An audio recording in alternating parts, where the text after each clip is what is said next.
माझ्या प्रिय मित्रमैत्रिणींनो आणि भाविक भक्तांनो, माझ्या परम भक्ती सागर चॅनेलमध्ये आपल्या सर्वांचं मनपूर्वक स्वागत आहे. मी या चॅनेलच्या माध्यमातून आपल्यापर्यंत भगवद्गीता मराठीमध्ये पोहोचवण्याचा प्रयत्न करणार आहे. तर मी सुरुवात करत आहे. अध्याय 3 कर्मयोग. कर्मयोग या अध्यायामधील उर्वरित भाग आज मी पूर्ण करणार आहे. तर अध्याय 3 भाग 2 मी सुरुवात करत आहे. श्रीकृष्ण या अध्यायामध्ये अर्जुनाला कर्मयोग काय हे समजावून सांगत आहेत. त्याबद्दल आपण पुढे जाणून घेऊयात. मी जर नियत कर्म केले नाही तर ते सर्व ग्रहलोक नष्ट होऊन जातील. अनावश्यक लोकसंख्या उत्पन्न करण्यास मीच कारणीभूत होईन आणि त्यामुळे सर्व प्राणी मात्राच्या शांततेचा मी विनाशक होईन. तात्पर्य असे, वर्णसंकर म्हणजे अनावश्यक लोकसंख्या होय, जी सामान्य समाजाची शांतता भंग करते. या सामाजिक शांततेचा प्रतिबंध करण्यासाठी शास्त्र प्रमाणित नीती नियम आहेत, ज्यामुळे प्रजा आपोआपच शांत आणि जीवनातील आध्यात्मिक प्रगती करता संघटित होऊ शकते. जेव्हा भगवान श्रीकृष्ण अवतरित होतात तेव्हा स्वाभाविकपणेच ते अशा विधिविधानांचे पालन करतात, कारण त्यांना अशा महत्त्वाच्या कृत्याची गरज आणि प्रतिष्ठा राखावयाची असते. भगवंत हे सर्व जीवाचे पिता आहेत आणि जर सर्व जीवांची दिशाभूल झाली तर अप्रत्यक्षपणे त्यांची जबाबदारी भगवंताकडेच जाते. म्हणून जेव्हा अशा नियामक तत्वाविषयी सर्वसाधारणपणे अनादर निर्माण होतो तेव्हा समाजामध्ये सुधारणा करण्यासाठी स्वतः भगवंत अवतरित होतात. तरी सुद्धा आपण काळजीपूर्वक जाणले पाहिजे की जरी आपल्याला भगवंताच्या पदचिन्हाचे अनुसरण केले पाहिजे तरी आपण त्यांचे अनुकरण करू शकत नाही. अनुसरण आणि अनुकरण या कृती एकाच पातळीवरच्या नाहीत. ज्याप्रमाणे भगवंताने आपल्या बाल्य अवस्थेत गोवर्धन पर्वत उचलला त्याचप्रमाणे आपण त्यांचे अनुकरण करू शकत नाही. असे करणे कोणत्याही मनुष्याला शक्य नाही. आपल्याला भगवंताच्या उपदेशाचे पालन केले पाहिजे, पण केव्हाही आपण त्यांचे अनुकरण करू शकत नाही. मनुष्याने भगवंत आणि त्यांच्या प्रामाणिक सेवकाच्या केवळ आदेशाचे पालन केले पाहिजे. त्यांचे उपदेश आपल्यासाठी सर्व दृष्टीने हितकारकच असतात आणि कोणताही बुद्धिमान मनुष्य त्या उपदेशाचे पालन जसे आहे तसे करील. तथापि मनुष्याने त्यांच्या कृत्याचे अनुकरण करणाऱ्या प्रयत्नांपासून सावधानता राखली पाहिजे. भगवान शिवाचे अनुकरण करण्यामध्ये व्यक्तीने विषाचा समुद्र पिऊ नये. ईश्वर किंवा जे वास्तविकपणे चंद्र सूर्याच्या हालचालीवर नियंत्रण करतात त्यांचा विचार आपण श्रेष्ठ म्हणून नेहमी केला पाहिजे. असा शक्तिहीन मनुष्य महाशक्तिमान ईश्वराचे अनुकरण करू शकणार नाही. भगवान शंकराने महासागरा इतके विष प्राशन केले, पण सामान्य मनुष्याने अशा विषाचा एक थेंबही प्राशन केला तरी त्याचा मृत्यू होईल. भगवान शिवाचे अनेक बंधू भक्त आहेत जे गांजा आणि तत्सम मादक द्रव्याचे सेवन करीत असतात, पण भगवान शिवाच्या कृत्याचे अनुकरण करीत असताना ते विसरतात की अशा अनुकरणामुळे ते मृत्यूच्याच तोंडात जात आहेत. त्याचप्रमाणे भगवान श्रीकृष्णाचे काही बंधू भक्त आहेत जे भगवंताच्या रासलीला किंवा प्रेमनृत्य यांच्याद्वारे भगवंताचे अनुकरण करण्यास प्राधान्य देतात, परंतु ते लोक विसरतात की गोवर्धन पर्वत उचलण्यास आपण असमर्थ आहोत. म्हणूनच मनुष्याने सामर्थ्यशाली व्यक्तीचे अनुकरण करण्यापेक्षा त्यांच्या केवळ उपदेशाचे पालन करणे हेच उत्तम आहे. तसेच मनुष्याने योग्यतेशिवाय त्यांचे स्थान धारण करण्याचा प्रयत्न करू नये. आजकाल भगवंताची शक्ती नसणारे अनेक तथाकथित अवतार आढळून येतात. ज्याप्रमाणे अज्ञानी लोक फलाच्या आसक्तीने आपले कर्म करतात, त्याचप्रमाणे लोकांना योग्य मार्गावर नेण्याकरता विद्वान मनुष्याने अनासक्त होऊन कर्म करावे. तात्पर्य असे, कृष्ण भावनाभावित असलेली व्यक्ती, कृष्ण भावनाभावित नसलेली व्यक्ती यामध्ये त्यांच्या भिन्न इच्छानुसार भेद केला जातो. कृष्ण भावनाभावित व्यक्ती कृष्ण भावनेच्या प्रगतीसाठी अयोग्य अशी कोणतीही गोष्ट करीत नाही आणि कृष्ण भावनाभावित मनुष्य हा भौतिक कर्मामध्ये अतिशय आसक्त असणाऱ्या अज्ञानी व्यक्तीप्रमाणेच कर्म करतो, परंतु तो श्रीकृष्णाच्या संतुष्टीसाठी असे कर्म करतो, तर अज्ञानी व्यक्ती आपल्या इंद्रिय तृप्तीसाठी असे कर्म करीत असते. म्हणून कृष्ण भावनाभावित व्यक्तीने कर्म कसे करावे आणि कर्मफल कृष्ण भावनेच्या हेतुपित्तर्थ कसे उपयोगात आणावे हे सामान्य लोकांना दाखवणे आवश्यक आहे. नियत कर्माच्या फलामध्ये आसक्त असणाऱ्या अज्ञानी मनुष्याचे मन विचलित होऊ नये, म्हणून विद्वान व्यक्तीने त्यांना कर्म थांबवण्यास प्रेरित करू नये. याउलट भक्तिभावाने कर्म करून त्याने त्या लोकांना सर्व प्रकारच्या कार्यामध्ये युक्त करावे. तात्पर्य असे, सर्व वैदिक कर्मकांडाचा उद्देश अंतिम उद्देश आहे. सर्व कर्मकांडे, सर्व प्रकारचे यज्ञ, भौतिक कार्याविषयीच्या संपूर्ण मार्गदर्शनासहित जे काही वेदांमध्ये आहे, त्यांचा सर्वांचा उद्देश जीवनाचे अंतिम ध्येय भगवान श्रीकृष्ण यांना जाणून घेणे हा आहे. बद्ध जीव इंद्रिय तृप्तीच्या पलीकडे काहीच जाणीत नसल्यामुळे ते त्याच उद्देशाने वेदाध्ययन करतात.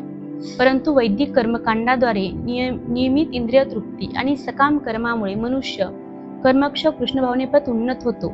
म्हणून कृष्ण भावनेतील आत्मसाक्षात्कारी मनुष्याने इतरांना त्यांच्या कर्मापासून विचलित करू नये किंवा त्यांचा बुद्धिभेद करू नये, तर सर्व कर्माचे फळ श्रीकृष्णाच्या सेवेमध्ये कसे अर्पण करता येते हे त्याने आपल्या आचरणाद्वारे दाखवून द्यावे. श्रीकृष्णाच्या सेवेमध्ये असे अर्पण करता येते हे त्याने आपल्या आचरणाद्वारे दाखवून द्यावे. कृष्ण भावना भावित विद्वान व्यक्तीने अशा प्रकारचे आचरण करावे की ज्याद्वारे इंद्रिय तृप्ती करता कर्म करणारा अज्ञानी व्यक्ती कर्म कसे करावे आणि आचरण कसे करावे हे जाणू शकेल. जरी अज्ञानी मनुष्याच्या कर्मात व्यत्यय आणण्याचा नसला तरी कृष्ण भावनेमध्ये अल्प प्रगती केलेला मनुष्य वेदोक्त कर्मकांडावर अवलंबून न राहता प्रत्यक्ष भगवंताच्या सेवेत संलग्न होऊ शकतो.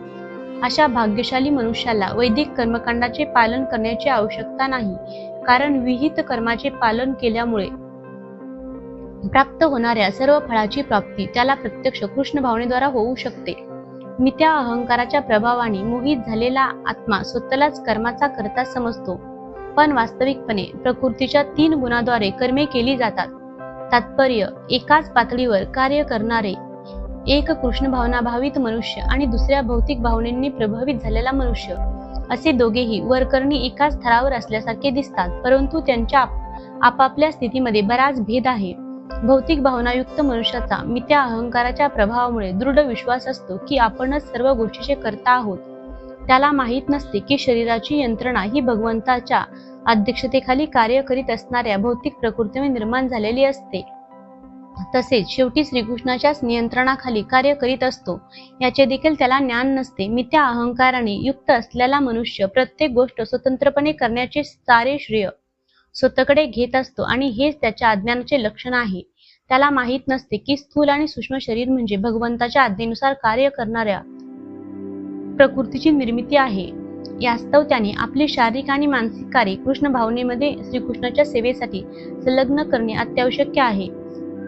अज्ञानी मनुष्य विसरतो की पुरुषोत्तम श्री भगवान हे ऋषिकेश किंवा इंद्रियाचे स्वामी म्हणून जाणले जातात. आपल्या इंद्रिय तृप्ती करता अशा मनुष्याने दीर्घकाळ इंद्रियाचा दुरुपयोग केलेला असल्यामुळे तो अज्ञानी मनुष्य वास्तविकपणे मिथ्या अहंकाराने मोहित झालेला असतो आणि याच मिथ्या अहंकारामुळे त्याला भगवान श्रीकृष्णाशी असणाऱ्या आपल्या शाश्वत संबंधाचे विस्मरण होते. हे महाभाऊ अर्जुन, ज्याला परम सत्याचे ज्ञान आहे तो इंद्रियामध्ये किंवा इंद्रिय तृप्तीमध्ये रममान होत नाही, कारण तो भक्तिपूर्ण कर्म आणि सकाम कर्म यांच्यातील भेद उत्तम प्रकारे जाणतो. तात्पर्य असे, परम सत्याचे ज्ञान असणारा मनुष्य प्राकृतिक संगतीमुळे होणाऱ्या आपल्या विचित्र अवस्थेला जाणतो. तो जाणतो की आपण पुरुषोत्तम भगवान श्रीकृष्ण यांचे अंश आहोत आणि आपले स्थान भौतिक सृष्टीमध्ये असू नये. आपण स्वरूपात सच्चिदानंद भगवंतांचे अंश आहोत आणि कोणत्या तरी कारणास्तव आपण सर्व जीवनाच्या भौतिक संकल्पनेमध्ये गुरफटलो गेलो आहोत. त्याच्या विशुद्ध स्वरूपात त्याला आपली सर्व कर्मे पुरुषोत्तम भगवान श्रीकृष्णाच्या भक्तिमय सेवेमध्ये नियोजित करावयाची असतात. म्हणून तो स्वतःला कृष्ण भावनाभावित कर्मामध्ये संलग्न करतो आणि अनुषंगिक या अस्थायी असणाऱ्या भौतिक इंद्रियाच्या कर्मापासून तो स्वाभाविकपणेच अनासक्त होतो. तो जाणतो की आपले भौतिक बद्ध जीवन हे भगवंताच्या परम नियंत्रणाखाली आहे, म्हणून तो कोणत्याही प्रकारच्या भौतिक प्रतिक्रियामुळे विचलित होत नाही. सर्व प्रकारच्या भौतिक प्रतिक्रिया या आपल्याला भगवत कृपेमुळे प्राप्त झाल्या आहेत असे तो मानतो. श्रीमद भागवताप्रमाणे जो परम सत्य ब्रह्म, परमात्मा, पुरुषोत्तम आणि श्री भगवान या 3 विविध स्वरूपांना जाणतो त्याला तत्ववित्त म्हटले जाते, कारण त्याला परम सत्याशी संबंधित आपल्या वास्तविक स्थितीचे ज्ञान असते. भौतिक प्रकृतीच्या गुणांनी मोहित झाल्यामुळे अज्ञानी लोक भौतिक कर्मात पूर्णपणे मग्न होतात आणि आसक्त होतात, पण असे कर्म करणाऱ्याकडे ज्ञानाचा अभाव असल्यामुळे त्यांचे कर्म जरी कनिष्ठ असले तरी ज्ञानी जनांनी त्यांना विचलित करू नये. तात्पर्य असे, अज्ञानी व्यक्ती स्थूल भौतिक भावनेशी आपले मिता तादात्म्य करतात आणि ते भौतिक उपाधींनी पूर्णपणे ग्रासलेले असतात. हे भौतिक शरीर म्हणजे प्रकृतीची एक देणगीच आहे आणि जी शारीरिक चेतनेमध्ये अत्यंत आसक्त आहे. त्याला मंद किंवा आत्मज्ञान नसणारा मूढ व्यक्ती असे म्हटले जाते. अज्ञानीजन शरीरालाच आत्मा समजवतात व इतरांशी नातलग म्हणून शारीरिक संबंध ठेवतात. ज्या भूमीत त्यांना शरीर प्राप्त होते त्या भूमीलाच ते पूजनीय मानतात आणि ते धार्मिक कर्मकांडाच्या विधीना सर्व काही मानतात. अशा भौतिक उपाधींनीही ग्रासलेल्या मनुष्याची सामाजिक राष्ट्रीयता आणि परोपकार इत्यादी कार्य असतात.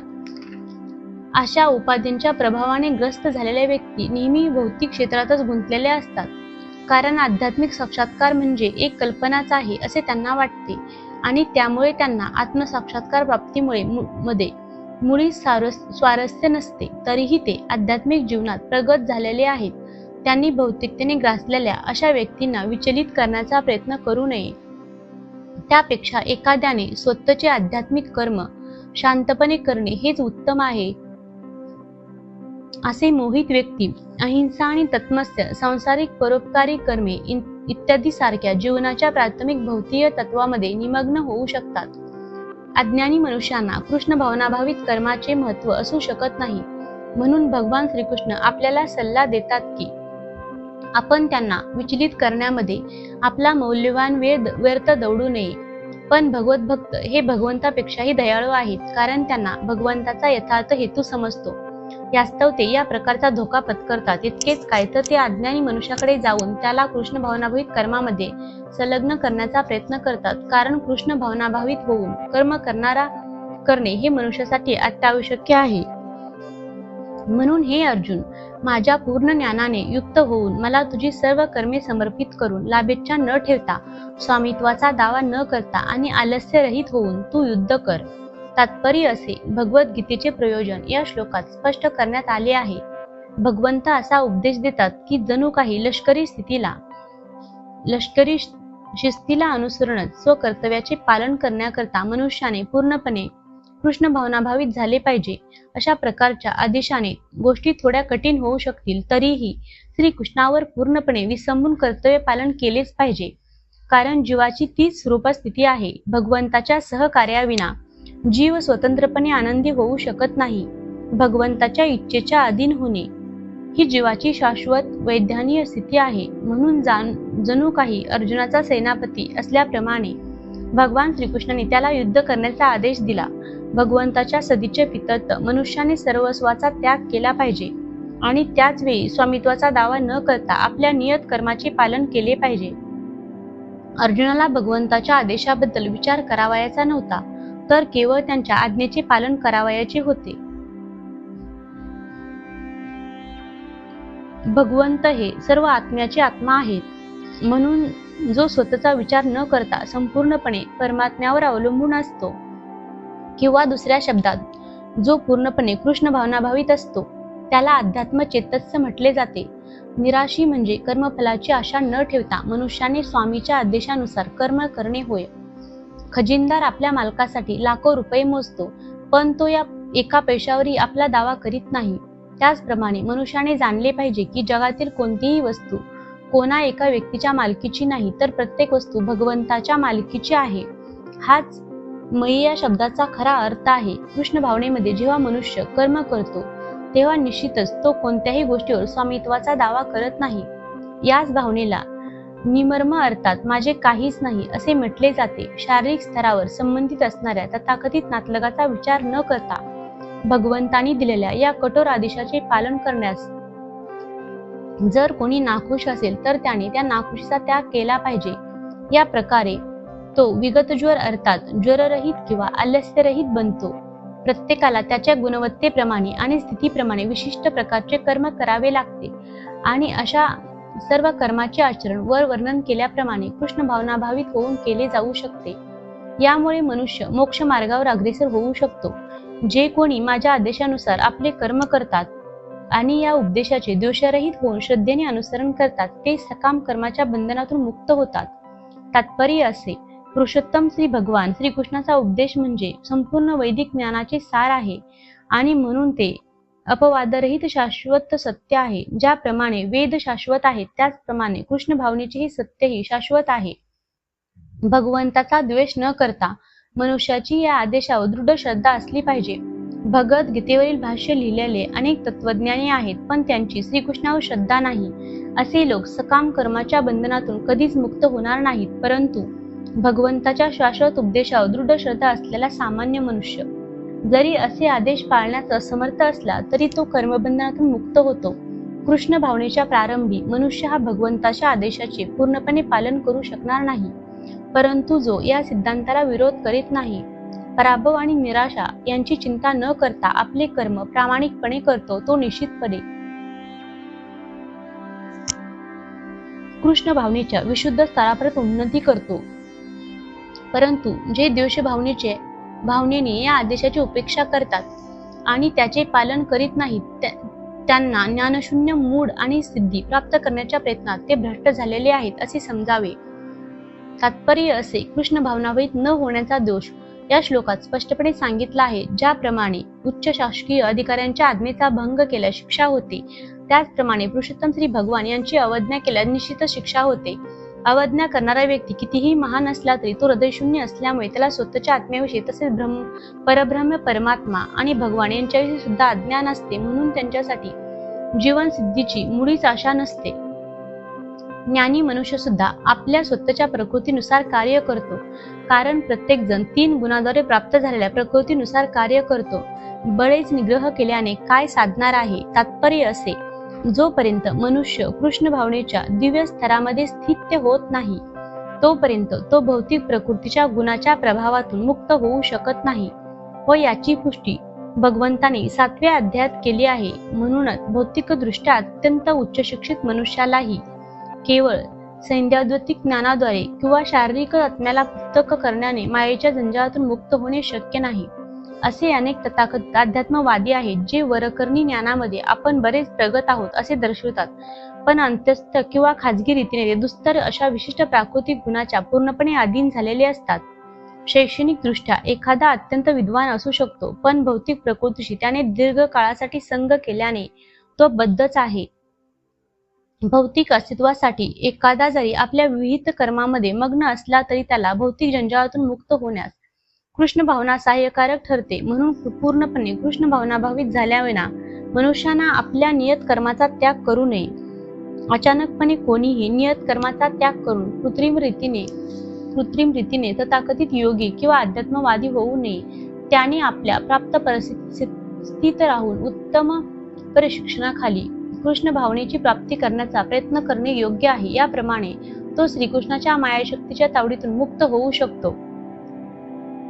इंद्रिय आणि इंद्रिय विषयक यांच्याशी संबंधित आसक्ती आणि विरक्ती यांना नियंत्रित करण्यासाठी नियम आहेत. मनुष्याने अशा आसक्ती आणि विरक्तीने प्रभावित होऊ नये, कारण आत्मसाक्षात्काराच्या मार्गात ते अडथळेच आहेत. जे कृष्ण भावनाभावित आहेत त्यांना स्वाभाविकपणे भौतिक इंद्रिय तृप्तीमध्ये मग्न होण्याकडे कल नसतो, पण जे कृष्ण भावना भावित नाहीत त्यांना शास्त्रामधील विधी निषेधाचे पालन करणे आवश्यक आहे. अनिर्बंध इंद्रिय तृप्ती भौतिक बंधनास कारणीभूत ठरते, पण जो शास्त्रातील विधी निषेधाचे पालन करतो तो इंद्रिय विषयाद्वारे बद्ध होत नाही. उदाहरणार्थ, लैंगिक उपभोग हे एक बद्ध जीवासाठी अत्यावश्यक बाब आहे. विवाह बंधनाखाली लैंगिक भोगास अनुमती देण्यात आली आहे.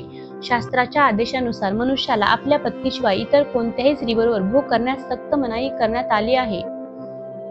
इतर सर्व स्त्रियांना त्याने माते समान मानले पाहिजे, पण असे आदेश असतानाही मनुष्याचा परस्त्रीशी संबंध ठेवण्याकडे कल असतो. या प्रवृत्ती निग्रहित करणे आवश्यक आहे, नाहीतर या आत्मसाक्षात्काराच्या मार्गामध्ये विघ्नकारक बनतात. जोपर्यंत भौतिक शरीर आहे तोपर्यंत भौतिक शरीराच्या गरजा पुरवण्यास अनुमती आहे, परंतु या गरजा शास्त्रीय विधी विधानानुसारच भागवण्यास अनुमती आहे. आणि तरीही अशा विधी निषेधावर आपण विसंबून राहू नये. अशा विधी निषेधावर आसक्त न होता मनुष्याने त्याचे पालन केले पाहिजे, कारण ज्याप्रमाणे राजमार्गावरही नेहमी अपघाताची शक्यता असते, त्याचप्रमाणे विधी निषेधानुसार केलेले इंद्रिय तृप्तीनेही वाममार्गाकडे जाऊ शकतो. जरी राजमार्गाचे काळजीपूर्वक रक्षण केले जाते तरी अशा अत्यंत सुरक्षित रस्त्यावर काहीच धोका नसल्याची कोणीही हमी देऊ शकणार नाही. भौतिक संगतीमुळे इंद्रिय तृप्ती करण्याची प्रवृत्ती अनादी कालापासून चालत आली आहे. म्हणूनच नियंत्रित इंद्रिय तृप्ती केल्यानेही पतन होण्याची शक्यता असते. यास्तव्य नियंत्रित इंद्रिय भोग करण्याची आसक्ती सर्व प्रकारे टाळलीच पाहिजे.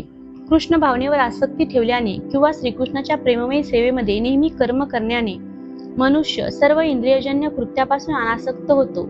म्हणून जीवनाच्या कोणत्याही स्थितीमधून कृष्ण भावनेपासून कोणीही अनासक्त होण्याचा प्रयत्न करू नये. सर्व प्रकारच्या इंद्रियाच्या आसक्तीपासून अनासक्त होण्याचा मूळ उद्देश म्हणजे कृष्ण भावनेच्या स्तरावर स्थित होणे होय. इतरांच्या कर्माचे उत्तम रीतीने पालन करण्यापेक्षा स्वतःच नियत कर्माचे दोषयुक्त असले तरी पालन करणे अधिक श्रेयस्कर आहे. स्वतःचे कर्म करताना जरी एखाद्याचा विनाश झाला तरी दुसऱ्याचे कर्म करण्यापेक्षा तो श्रेयस्कर आहे, कारण दुसऱ्याच्या मार्गाचे अनुसरण करणे भयावह असते. तात्पर्य असे, म्हणूनच मनुष्याने इतरांच्या नियत कर्माचे अनुसरण करण्यापेक्षा पूर्णपणे कृष्ण भावनेमध्ये आपले नियत कर्म करावे. भौतिकदृष्ट्या प्रकृतीच्या गुणाच्या प्रभावाखाली मनुष्याच्या मानसिक आणि शारीरिक स्थितीला अनुसरून सांगण्यात आलेली कर्मे म्हणजे नियत कर्मे होत.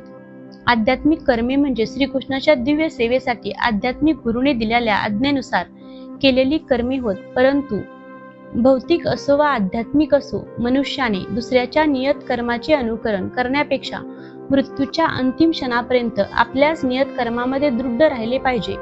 आध्यात्मिक स्तरावरील कर्मे आणि भौतिक स्तरावरील कर्मे ही भिन्न असू शकतात, परंतु कर्म करण्यासाठी अधिकृत मार्गदर्शनानुसार आचरण करण्याचे तत्व नेहमीच उत्तम असते. जेव्हा मनुष्य भौतिक गुणाच्या अधिपत्याखाली असतो तेव्हा त्याने आपल्या विशिष्ट परिस्थितीनुसार शास्त्राच्या नियमाचे पालन केले पाहिजे. तसेच त्याने इतरांचे अनुकरण करू नये. उदाहरणार्थ, सत्व गुणामध्ये असणारा ब्राह्मण अहिंसक असतो, तर क्षत्रिय हा राजसिक गुणामध्ये असल्यामुळे त्याला हिंसक बनण्याची मुभा आहे. यास्तव अहिंसक तत्वाचे पालन करणाऱ्या ब्राह्मणाचे अनुकरण करण्यापेक्षा क्षत्रियाने हिंसक नियमाचे पालन करतेवेळी पराभूत होणे हेच त्याच्यासाठी श्रेयस्कर आहे. प्रत्येकाने आकस्मिकपणे आपली हृदयशुद्धी न करता कर्माने करावी. तरीही जेव्हा एखादा भौतिक गुणाच्या पलीकडे जातो आणि पूर्णपणे कृष्ण भावनेमध्ये स्थित होतो तेव्हा प्रामाणिक आध्यात्मिक गुरुच्या मार्गदर्शनाखाली तो कोणतीही गोष्ट करू शकतो.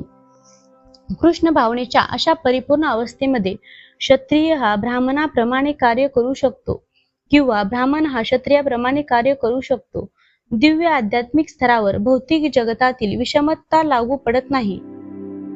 उदाहरणार्थ, विश्वामित्र हे मूलतः क्षत्रिय होते, पण नंतर त्यांनी ब्राह्मण म्हणून कार्य केले, तर परशुराम हे मूलतः ब्राह्मण होते, पण नंतर त्याने क्षत्रिय म्हणून कार्य केले. दिव्य स्तरावर स्थित असल्याने ते याप्रमाणे करू शकले. पण जोपर्यंत एखादा भौतिक स्तरावर आहे तोपर्यंत त्याने भौतिक प्रकृतीच्या गुणानुसारच कर्म केले पाहिजे. त्याचबरोबर त्याला कृष्ण भावनेची पूर्ण जाणीव असणे आवश्यक आहे. अर्जुन म्हणाला, हे वृष्णीवंशजा, कशामुळे मनुष्य त्याची इच्छा नसतानाही जणू काय बरेच पापकर्मे करण्यास प्रेरित होतो. तात्पर्य असे, जीव हा भगवंताचा अंश असल्यामुळे मूलतः आध्यात्मिक विशुद्ध आणि सर्व भौतिक कल्पक्षापासून मुक्त असतो. म्हणूनच स्वभावतच जो भौतिक जगाच्या पापामुळे प्रभावित होत नाही, परंतु जेव्हा तो भौतिक प्रकृतीशी संबंधित असतो तेव्हा तो निसंकोचपणे आणि पापमय मार्गाचे आचरण करतो. कधी कधी या प्रकारचे आचरण करण्याची त्याची इच्छाही नसते. यास्तव जीवाच्या विकृत स्वभावाबद्दल अर्जुनाने श्रीकृष्णांना विचारलेले प्रश्न समर्पक होतात. जर काही वेळा जीवाला पाप करावायचे नसले तरी त्याला बरेच पाप करण्यास भाग पाडले जाते. तथापि पापकर्म करण्यास अंतर्यामी परमात्मा प्रेरित करीत नसून इतर कारणामुळे पापकर्मे घडतात. या संबंधी पुढील श्लोकात भगवंतांनी सांगितले आहे.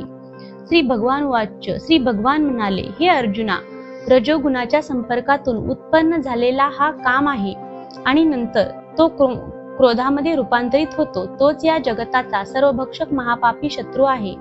तात्पर्य, ज्यावेळी एखादा जीव भौतिक सृष्टीच्या संपर्कात येतो तेव्हा रजोगुणाच्या संगामुळे त्याच्या श्रीकृष्णाची असणाऱ्या शाश्वत प्रेमाचे रूपांतर कामविकारात होते.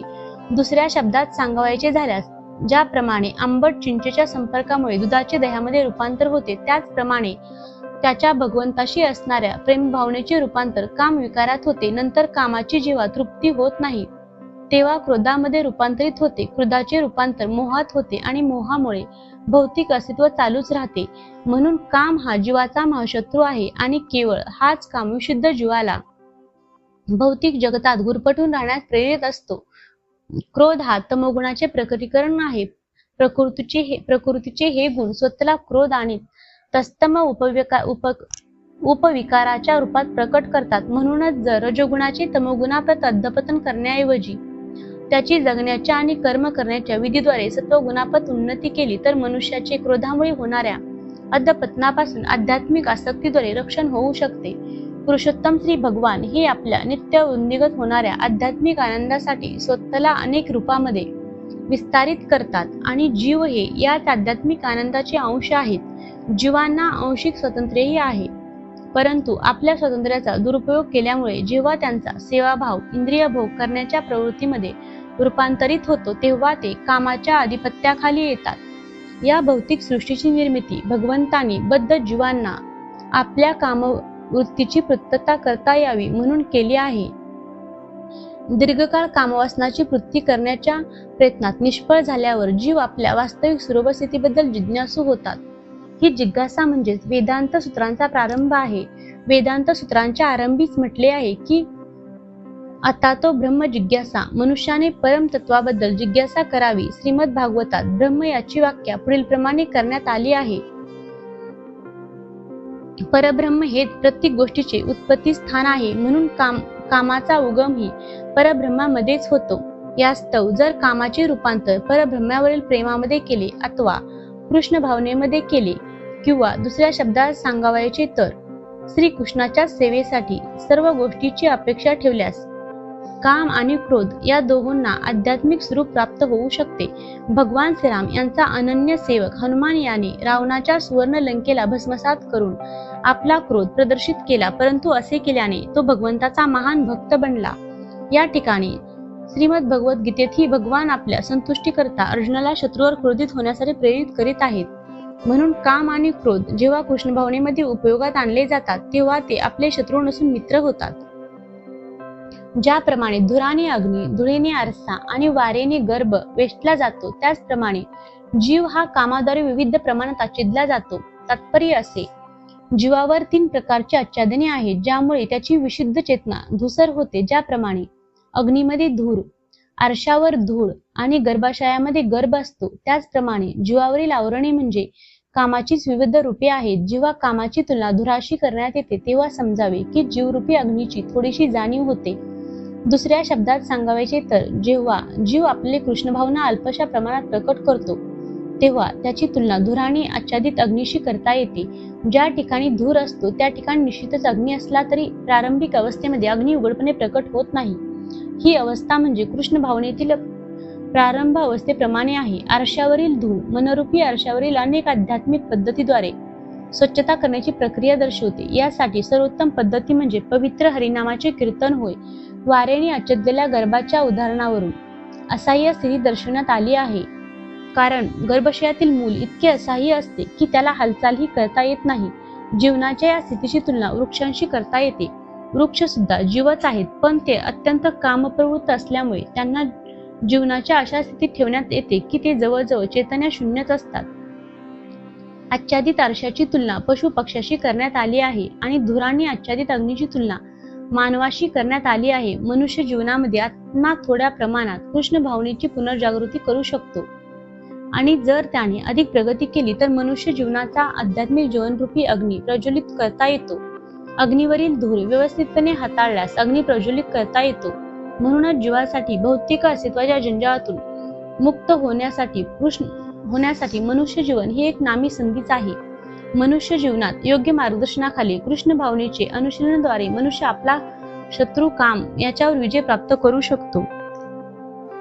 याप्रमाणे ज्ञानी जीवाची शुद्ध चेतना त्यांच्या कामरूपी नित्य शत्रूद्वारा आच्छादली जाते. काम कधी संतुष्ट होत नाही आणि अग्निप्रमाणे जळत असतो. तात्पर्य असे, मनुस्मृतीत म्हटले आहे की ज्याप्रमाणे इंधनाच्या निरंतर पुरवठ्याने अग्नी विझला जात नाही, त्याचप्रमाणे अमर्यादित इंद्रिय तृप्ती केली तर काम तृप्त होऊ शकत नाही. भौतिक जगतामध्ये सर्व क्रियांचा केंद्रबिंदू मैथुन हाच आहे आणि म्हणूनच भौतिक जगताला मैथुन्य आगार किंवा संभोग जीवनाची बेडी असे म्हटले जाते. एक सामान्य कारागृहात गुन्हेगारांना गजाआड ठेवण्यात येते, त्याचप्रमाणे भगवंतांच्या नियमाची अवज्ञा करणाऱ्या गुन्हेगारांना मैथून जीवनाची बेडी घातली जाते. इंद्रिय तृप्तीवर आधारित भौतिक संस्कृतीची प्रगती ही जीवात्म्याच्या भौतिक अस्तित्वाची कालमर्यादा वाढवण्यास कारणीभूत ठरते. म्हणून काम म्हणजे अज्ञानाचे प्रतीक आहे आणि या कामामुळे जीवाला भौतिक जगतात राहणे भाग पडते. जेव्हा मनुष्य इंद्रिय तृप्तीचा भोग घेतो तेव्हा त्याला थोडाफार सुखाची अनुभूती होत असेल, पण तथाकथित सुखाचा तो अनुभव इंद्रिय भोग करण्याचा परम शत्रू आहे. इंद्रिय, मन आणि बुद्धी ही या कामाची निवासस्थाने आहेत. यांच्याद्वारे काम आत्म्याच्या शुद्ध ज्ञानाला आच्छादित करतो आणि त्याला मोहित करतो. तात्पर्य असे, शत्रूने बद्ध जीवाच्या शरीरातील निराळी महत्वाची ठिकाणे काबीज केली आहेत. म्हणून ज्या मनुष्याला या शत्रूवर विजय प्राप्त करावयाचा आहे त्याने शत्रू कोठे सापडेल हे जाणावे, यासाठीच भगवान श्रीकृष्ण शत्रूची ठिकाणे सूचित करीत आहेत. मन हे इंद्रियाच्या सर्व कृतीचे केंद्रबिंदू आहे. जेव्हा आपण इंद्रिय विषयाबद्दल ऐकतो तेव्हा साधारणपणे मन हे इंद्रिय तृप्तीबद्दलच्या सर्व कल्पनाचे आगार बनते व परिणामी मन आणि इंद्रिय कामाची भांडारे बनतात. नंतर बुद्धी विभाग अशा कामप्रवृत्तीचे भांडवल बनतो. बुद्धी ही जीवात्म्याची अत्यंत निकटवर्ती आहे. कामुक बुद्धीच आत्म्याला मिथ्या अहंकार प्राप्त करण्यासाठी कामुक प्रवृत्तीशी तसेच मन आणि इंद्रियाशी तादात्म्य करण्यास प्रभावित करते. आत्मा भौतिक इंद्रियाचा भोग करण्याच्या अधीन होतो व चुकीने त्याच वास्तविक सुख आहे असे समजतो. आत्म्याच्या या मिथ्या तादात्म्याबद्दल श्रीमद भागवतात सुंदर विवेचन करण्यात आले आहे. जो मनुष्य या त्रिधातू निर्मित शरीरालाच आत्मा समजतो, शरीराच्या उपफलनात स्वतःचे नातलग मानतो, आपले जन्मस्थान पूजनीय मानतो आणि दिव्य ज्ञानी पुरुषांना भेटण्याऐवजी केवळ स्नान करण्यासाठी तीर्थस्थळाची यात्रा करतो, तो एखाद्या गाढवाप्रमाणे व गायीप्रमाणे आहे. म्हणून हे भरतवंश, हे अर्जुन, इंद्रियाचे नियमन करून पापाच्या या महान प्रतिक्रियेचा प्रारंभीच निग्रह कर आणि आत्मसाक्षात्काराच्या ज्ञानाचा विनाश करणाऱ्या या कामाचा वध कर. तात्पर्य असे, भगवंतांनी अर्जुनाला प्रथमपासूनच इंद्रिय संयमन करण्याचा सल्ला दिलाय, ज्यामुळे तो महान पापमय शत्रूचा कामाचा निग्रह करू शकेल. हा काम आत्मसाक्षात्काराची तीव्र इच्छा तसेच आत्म्याचे ज्ञान नष्ट करतो. ज्ञान म्हणजे इतर गोष्टीहून भिन्न असणाऱ्या आत्म्याचे ज्ञान किंवा आत्मा म्हणजे शरीर नव्हे हे ज्ञान होय. विद्वान म्हणजे आत्म्याची स्वरूपस्थिती आणि त्यांच्या परमात्म्याशी विज्ञान म्हणजे आत्म्याची स्वरूपस्थिती आणि त्यांचा परमात्म्याशी संबंध यांचे विशिष्ट ज्ञान होय. याचे वर्णन श्रीमद भागवतात पुढील प्रमाणे करण्यात आले आहे. आत्मा आणि परमात्मा यांचे ज्ञान अत्यंत गुह्य आणि रहस्यमय आहे. असे ज्ञान आणि विज्ञान अनुभूती त्यांच्या विविध रूपासहित जर स्वतः भगवंताने विवेचन करून सांगितले तरच ते जाणणे शक्य आहे. आत्म्याचे ते सामान्य आणि विशिष्ट ज्ञान श्रीमद भगवद्गीता आपल्याला देते. जीव हे भगवंतांचे अंश आहेत आणि म्हणूनच त्यांचे स्वरूप केवळ भगवंतांची सेवा हेच आहे. या भावनेला कृष्ण भावना असे म्हटले जाते. म्हणून आयुष्याच्या अगदी आरंभापासूनच कृष्ण भावनेचे शिक्षण घेतले पाहिजे. त्या योगे त्याला पूर्णपणे कृष्ण भावनाभावित होऊन कर्म करता येईल. जीवासाठी स्वाभाविक असणाऱ्या भगवत प्रेमाचे विकृत स्वरूप म्हणजे काम होय. परंतु जर मनुष्याला अगदी आरंभापासूनच कृष्ण भावनेमध्ये प्रशिक्षित केले तर स्वाभाविक भगवत प्रेमाची अधोगती भौतिक कामामध्ये होणार नाही. जेव्हा भगवत प्रेमाची काम विकारामध्ये अधोगती होते तेव्हा पुन्हा पूर्वस्थितीवर येणे अत्यंत कठीण असते. तरीही कृष्ण भावना इतकी प्रभावशाली आहे की कृष्ण भावनेचा उशिरा प्रारंभ करणाराही भक्तीच्या नियामक तत्वाचे पालन करून भगवत प्रेमी बनू शकतो. म्हणूनच जीवनाच्या कोणत्याही अवस्थेतून किंवा कृष्ण भावनेचे महत्त्व जाणण्याच्या वेळेपासून मनुष्य कृष्ण भावनेद्वारे अथवा भगवंताच्या भक्तिपूर्ण सेवेद्वारे इंद्रिय नियमन करण्यास प्रारंभ करू शकतो. या प्रकारे मनुष्य जीवनाच्या परिपूर्ण अवस्थेमध्ये म्हणजेच भगवत प्रेमामध्ये कामाचे रूपांतर करू शकतो. कार्य करणारी इंद्रिये जड प्रकृतीपेक्षा श्रेष्ठ आहेत. मन इंद्रियापेक्षा श्रेष्ठ आहे. बुद्धी मनापेक्षाही श्रेष्ठ आहे आणि तो आत्मा बुद्धीपेक्षाही श्रेष्ठ आहे. तात्पर्य असे, कामाच्या कार्याची इंद्रिये ही विविध द्वारे आहेत. कामाला शरीरामध्ये संग्रहित करून ठेवण्यात येते, पण इंद्रियाद्वारे त्याला मोकळी वाट करून दिली जाते. म्हणून इंद्रिये ही एकंदर शरीरापेक्षा श्रेष्ठ आहेत. जेव्हा या इंद्रियाद्वारे परमभावना किंवा कृष्ण भावना असते तेव्हा ही द्वारे उपयोगात आणली जात नाहीत. कृष्ण भावनेमध्ये आत्मा भगवंताशी प्रत्यक्ष संबंध प्रस्थापित करतो. म्हणून या ठिकाणी वर्णन केलेल्या कर्मिक शारीरिक क्रियांचा अंत शेवटी परमात्म्यामध्येच होतो. शारीरिक क्रिया म्हणजे इंद्रियाची कार्ये होत आणि इंद्रियांना थांबवणे म्हणजे सर्व शारीरिक क्रियांना थांबवणे होय. परंतु मन हे सक्रिय असल्या कारणाने जरी शरीर निश्चल आणि विश्रांती घेत असले तरी मन ज्याप्रमाणे स्वप्नामध्ये कार्य करीत असते त्याचप्रमाणे क्रियाशील असते. परंतु मनापेक्षाही श्रेष्ठ बुद्धीचा निश्चय असतो आणि बुद्धीपेक्षाही श्रेष्ठ असा आत्मा आहे. म्हणून जर आत्म्याला प्रत्यक्षपणे भगवंतामध्ये नियुक्त केले तर स्वाभाविकपणेच इतर सर्व कनिष्ठ तत्वे उदाहरणार्थ बुद्धी, मन आणि इंद्रिये ही आपोआपच त्यामध्ये नियुक्त होतील. कठोपनिषदात याच प्रकारचा श्लोक आहे आणि त्यामध्ये सांगण्यात आले आहे की इंद्रिय भोगाची विषय हे इंद्रियापेक्षा श्रेष्ठ आहेत आणि मन हे इंद्रियापेक्षा सर्वश्रेष्ठ आहे. त्यासाठी जर मनाला प्रत्यक्षपणे भगवंताच्या सेवेमध्ये नित्य रममान केले तर इंद्रियांना इतर ठिकाणी रत होण्याची संधीच असणार नाही. ही मनोवृत्ती पूर्वीच वर्णित करण्यात आली आहे. परम दृष्टवा निवृत्तते. जर मनाला भगवंताच्या दिव्य सेवेमध्ये निमग्न केले तर कनिष्ठ प्रवृत्तीमध्ये निमग्न होण्याची शक्यताच नाही. कठोपनिषदात आत्म्याचे वर्णन महान किंवा मोठा असे करण्यात आले आहे. म्हणून आत्मा हा इंद्रियाविषयक इंद्रिये, मन आणि बुद्धी या सर्वांपेक्षा श्रेष्ठ आहे. यास्तव प्रत्यक्षात आत्म्याची स्वरूपस्थिती जाणल्यास संपूर्ण प्रश्नाचे समाधान होते. बुद्धीद्वारे मनुष्याने आत्म्याची स्वरूपस्थिती जाणली पाहिजे आणि मग मनाला निरंतर कृष्ण भावनेमध्ये निमग्न केले पाहिजे. यामुळे संपूर्ण समस्येचा उलगडा होतो. आध्यात्मिक मार्गातील नवसाधकाला साधारणपणे इंद्रिया विषयापासून अलिप्त राहण्याचा सल्ला दिला जातो. या व्यतिरिक्त मनुष्याने बुद्धीचा उपयोग करून मन बळकट केले पाहिजे. जर त्याने पूर्णपणे भगवंतांना शरण जाऊन बुद्धीद्वारे आपले मन कृष्ण भावनेमध्ये रममान केले तर आपोआपच मन बळकट बनते.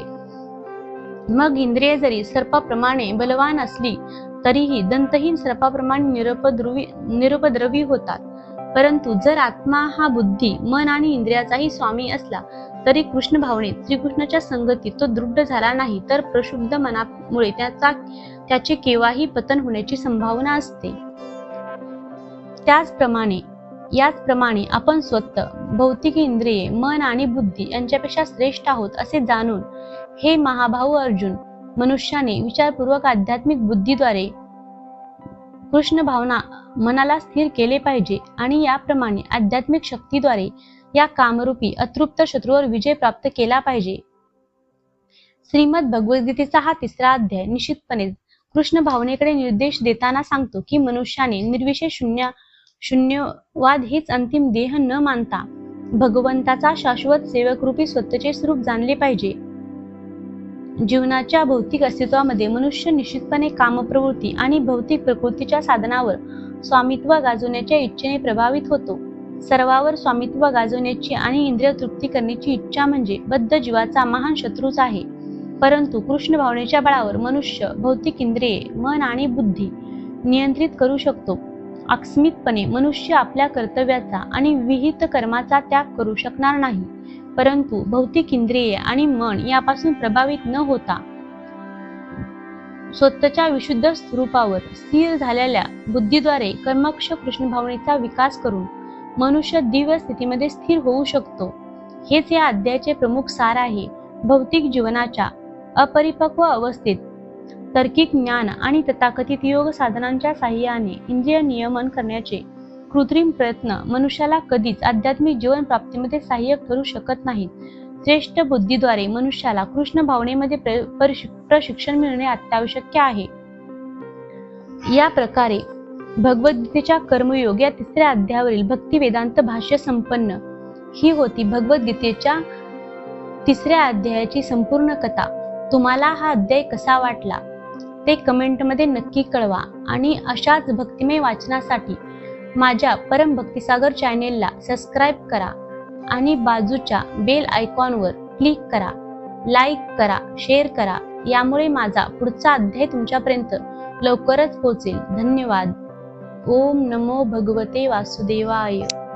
ओम नमो भगवते वासुदेवाय.